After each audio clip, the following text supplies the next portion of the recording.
मुंबई महापालिकेच्या मतदार यादीमध्ये मोठा घोळ झाल्याचा आरोप करण्यात येत होता आणि या प्रकरणी स्थायी समितीने मुंबई महापालिका प्रशासनाला चौकशीचे आदेश दिलेले आहेत। मनश्री पाठक आमच्या प्रतिनिधी आपल्याला अधिक माहिती देतात। मनश्री, काय हे आदेश आहेत, नेमकी काय कारवाई केली जाते?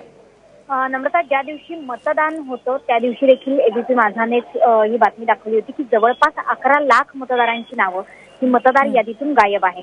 हे 11 लाख मतदार नेमके कोण आहेत? या 11 लाख मतदारांमध्ये मराठी मतदारांचा टक्का किती आहे?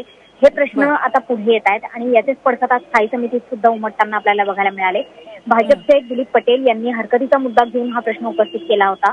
त्यानुसार स्थायी समितीने असं म्हटलेलं आहे की नेमका मतदार यादीत घोळ झाला कसा आणि हे 11 लाख मतदार नेमके कोणत्या गटाचे होते, त्यासोबतच हे 11 लाख मतदारांची नावं गेली कुठे याची संपूर्ण चौकशी प्रशासनाने करावी।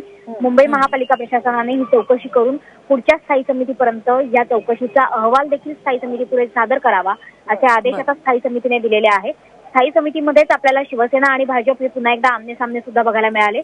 शिवसेनेचा असा दावा आहे की जी 11 लाख मतदारांची नावं गायब झालेली आहेत यात खास करून जास्त प्रमाणात मराठी मतदार आहे, तर भाजपने म्हटलेलं आहे की जर ही नावं गायब झाली नसती तर कदाचित बहुमत हे आमचंच असलं असतं। त्याच्यामुळे स्थायी समितीत आपल्याला 11 लाख मतदारांच्या नावांवरून मोठा गोंधळ बघायला मिळाला।